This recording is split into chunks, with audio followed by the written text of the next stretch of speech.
the house, the flat you lived in? What was it like on the inside? The inside, it was a 2-bedroom flat. We call it, in those days, a scullery, a bathroom, a hall, which combined of a coal box. Now the coal, we had no central heating, we had one fire and one electric socket in the house when we moved in first. Okay. There was no immersion heater. So if we needed hot water, you had to light the fire to heat the water.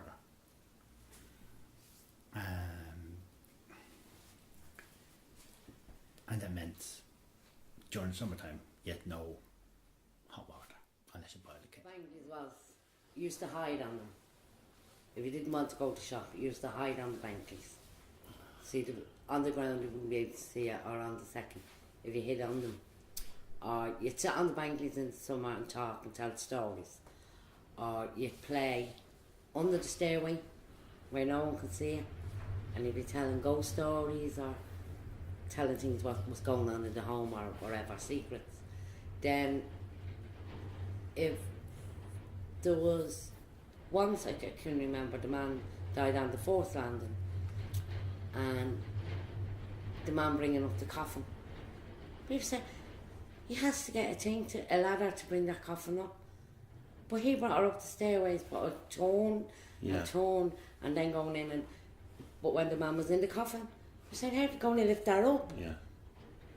But it took 8 men to 10 men to lift that coffin down them 2 flights of stairs, only 16 steps. But it took the maids to come. Here we are. Every day, if there was a wash on, well, you'd have people that use your washing lines, even that's what they class them as, is your washing line. If you put that rope up, that's your washing line. If other people use your washing line, then you could be going down the stairs 3 flights, 4 flights of stairs with your basin and washing and your peg stuck to you, and you're going down the stairs to put your washing up, but you always have to look over the balcony first, just in case someone else is using your washing line, because they used to cause friction. If I was doing a whole load of washing and I had to go from the top downstairs to hang out the washing, and then other people is using your washing line, like you're saying, but you didn't put that rope up, I put that on there my pegs, you'd have the friction with that now. But otherwise everyone would have their own 2 and 3 different lines for the amount of washing they have to do. Some people would take the washing lines in with them, and the pegs, the whole lot, that nobody else could use their washing lines. But what's the point of taking a washing line down and putting it back up? I used to just leave it up, and then I made one for outside my door as well, that on the balcony, so you didn't have to run all the way down if you're only a few bits to dry. So it'd be sorted that way as well.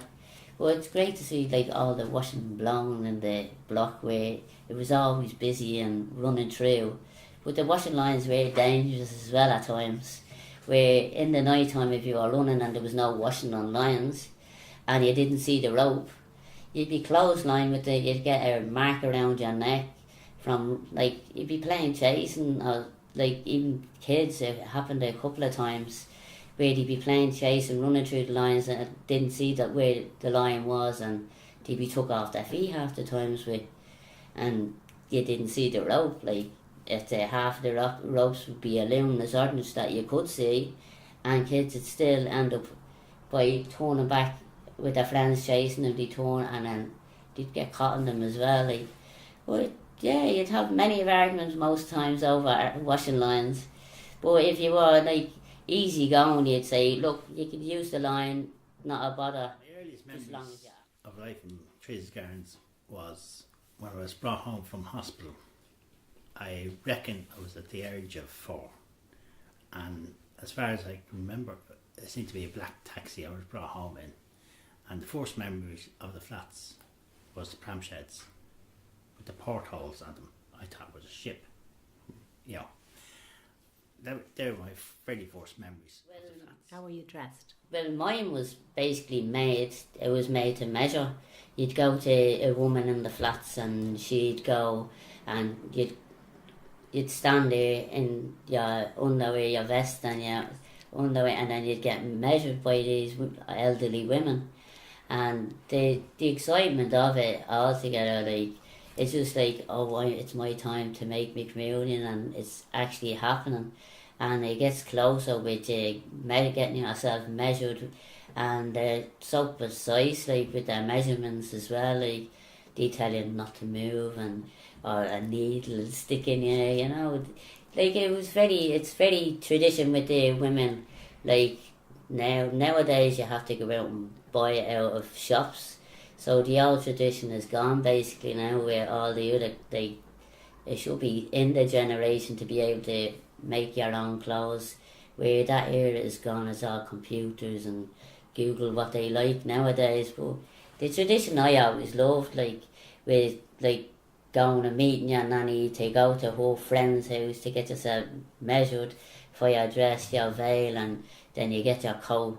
And if they didn't like if they sort of measured me for two dresses, like two coats, and I was wondering why I was getting two coats, because it was basically because of the eye colour of my eyes. Like, one minute they'd say my eyes were blue, and then they'd look again and they'd say they look green. So you said, so I got a pink coat and a green coat.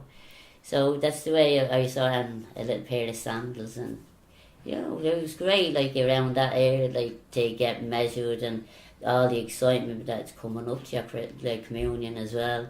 And then when I did make my communion, then they'd hold a party in the community centre. Well, it was the old community centre, because there's a new one, up to date one now, where the old one was great. Like, you'd have your little disco, and all the nuns and teachers and different types of schools would be there as well.